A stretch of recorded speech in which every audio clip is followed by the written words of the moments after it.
Shalom, selamat pagi Bapak Ibu Saudara-saudari yang terkasih di dalam Tuhan Yesus Kristus. Kita jumpa kembali dalam Sahabat Teduh Pagi GKI Gayung Sari. Mari kita berdoa. Bapa di dalam surga, di dalam Tuhan Yesus Kristus, kami berdoa dan mengucap syukur atas semua kasih setia berkat Tuhan yang luar biasa di dalam kehidupan kami masing-masing. Tuhan berkati pada renungan Teduh Pagi hari ini, dari awal, pertengahan, hingga akhir. Kami serahkan di dalam Tuhan Yesus Kristus. Haleluya. Amin.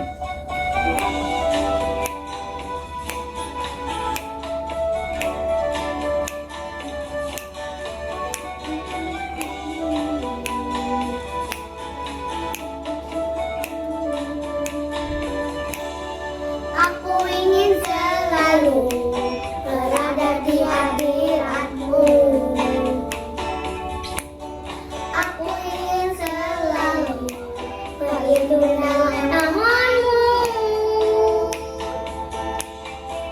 Di bawah kepak sayap-Mu, membawaku terbang tinggi, melintasi langit biru, bagaikan raja wali.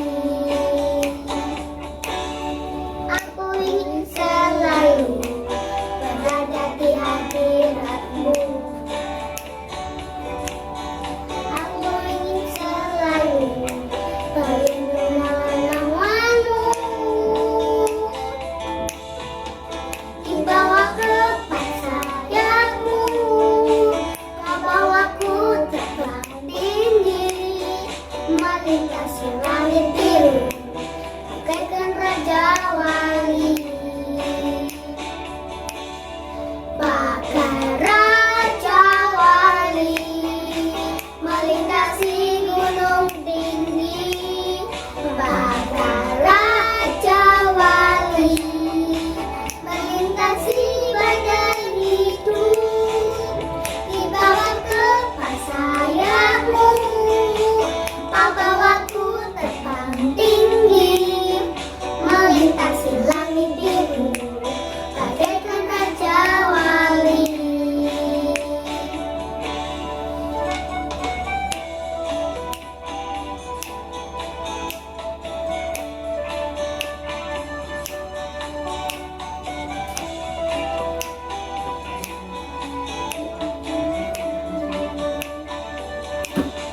Aku ingin selalu berada di hadirat-Mu. Aku ingin selalu berlindung dalam nama-Mu. Di bawah kepak sayap-Mu, Kau bawaku terbang tinggi, melintasi langit biru, bagaikan raja wali. Bagai raja wali, melintasi gedung tinggi. Bagai raja wali, melintasi badai hidup. Di bawah kepak sayap-Mu, Kau bawaku terbang tinggi, melintasi langit biru, bagaikan raja wali. Melintasi langit biru, bagaikan raja wali. Melintasi langit biru, bagaikan raja wali. Mari kita membaca firman Tuhan yang diambil dari Lukas pasal 13 ayat 6 sampai 9. Lukas pasal 13 ayat 6 sampai 9. Perumpamaan tentang pohon ara yang tidak berbuah. Lalu Yesus mengatakan perumpamaan ini. Seorang mempunyai pohon ara yang tumbuh di kebun anggurnya, dan ia datang untuk mencari buah pada pohon itu, tetapi ia tidak menemukannya. Lalu ia berkata kepada pengurus kebun anggur itu, "Sudah 3 tahun aku datang mencari buah pada pohon ara ini, dan aku tidak menemukannya. Tebanglah pohon itu. Untuk apa ia hidup di tanah ini dengan percuma? Jawab orang itu, Tuhan, biarkanlah dia tumbuh tahun ini lagi. Aku akan mencangkul tanah sekelilingnya dan memberi pupuk kepadanya. Mungkin tahun depan ia berbuah, jika tidak tebanglah dia.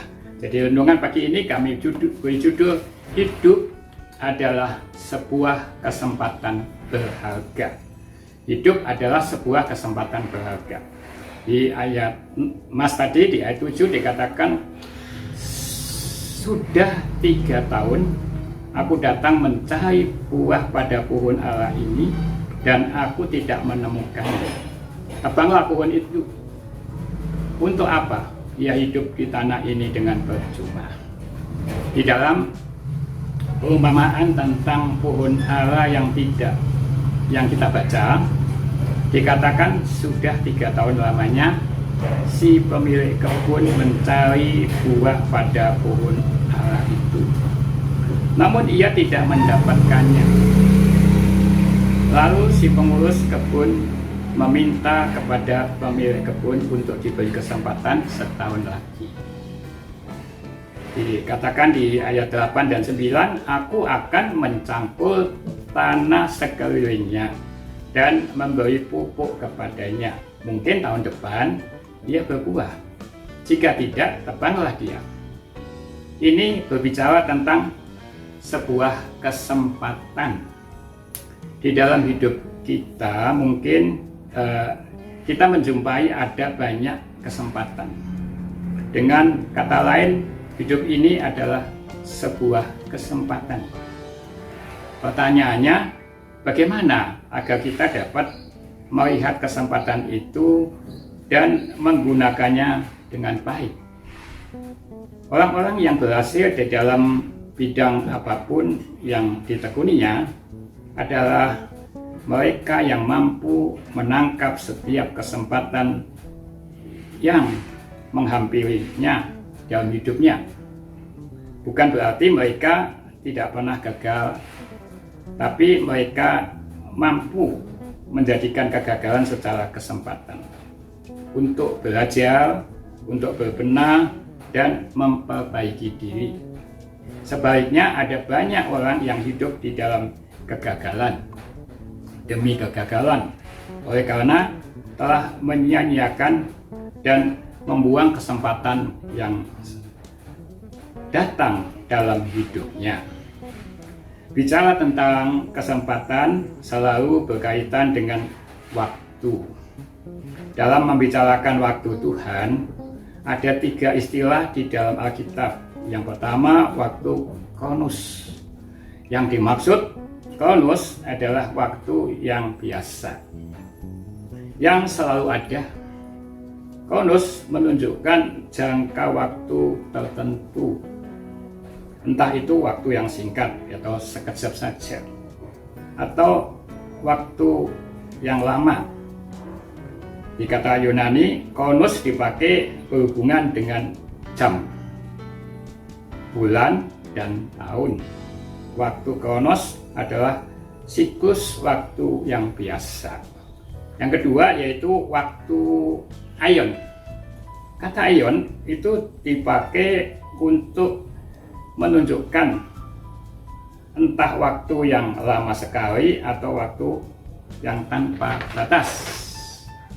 Oleh sebab itu aion dipakai untuk waktu yang dimulai dengan penciptaan dan berakhir dengan kedatangan Kristus yang kedua kali. Atau juga tentang waktu kekekalan, yaitu waktu tanpa batas. Yang ketiga yaitu waktu kairos. Kata kairos berbicara tentang periode tertentu. Kalau waktu itu sudah lewat, tidak akan kembali lagi. Ini berbicara tentang kesempatan dan momentum yang ada di waktu-waktu tertentu. Kalau tidak digunakan, maka waktu kairos itu akan hilang.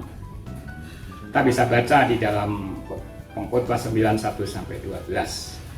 Kalau kita di Pengkhotbah 9:12 dikatakan, karena manusia tidak mengetahui waktunya, seperti ikan yang tertangkap di dalam jala yang mencelakakan, dan seperti burung yang tertangkap di dalam jerat, begitulah anak-anak manusia terjerat pada waktu yang malam, kalau hal itu menimpa mereka secara tiba-tiba. Menyadari betapa berharganya waktu atau kesempatan di dalam hidup ini, Rasul Paulus pun menasihati agar kita benar-benar memperhatikan dengan seksama hal ini. Di Efesus 5 ayat 15-16 dikatakan, bagaimana kamu hidup, janganlah seperti orang bebal, tetapi seperti orang arif, dan pergunakanlah waktu yang ada, karena hari-hari ini adalah jahat. Kalau kita tidak cermat memperhatikan, maka kita akan kehilangan kesempatan. Karena itu kita harus memperhatikan waktu pintu terbuka dan waktu pintu tertutup. Ada tertulis di dalam Wahyu 3:7, apabila ia, yaitu Tuhan Yesus, membuka, tidak ada yang dapat menutup. Apabila ia menutup, ia tidak ada yang dapat membuka. Artinya, ada waktunya. Tuhan membuka pintu masuk bagi kita di dalam sebuah kesempatan. Bila mana kita tidak masuk, pintu akan tertutup.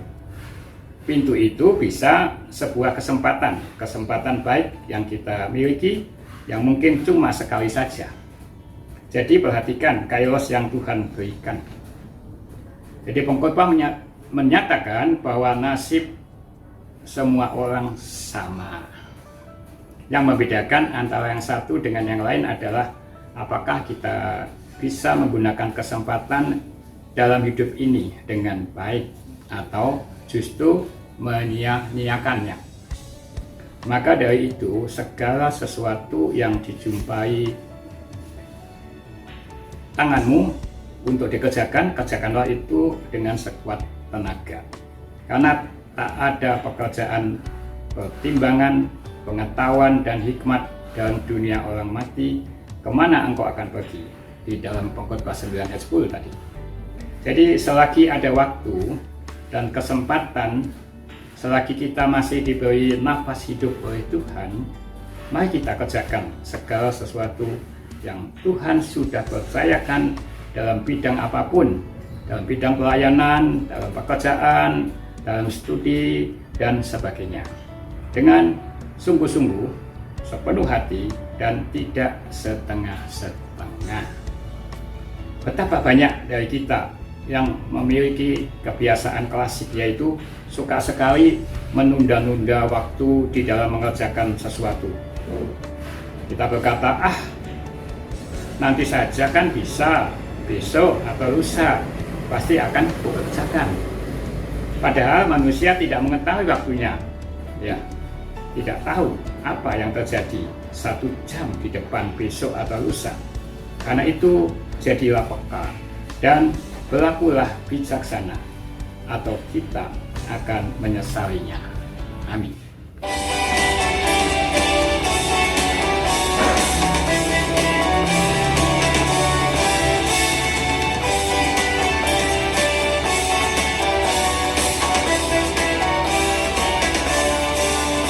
Setinggi-tingginya langit, lebih tinggi kasih Yesusku.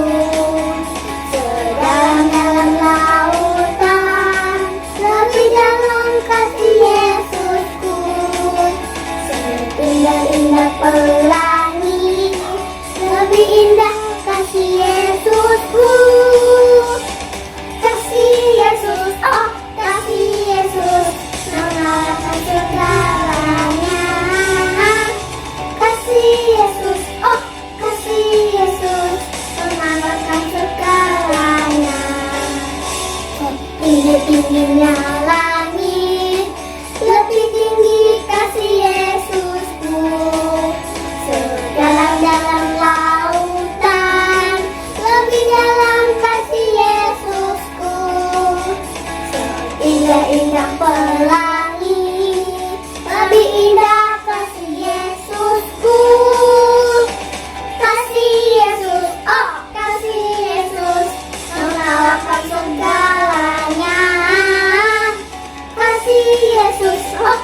Bapak Ibu, kita berdoa syafaat.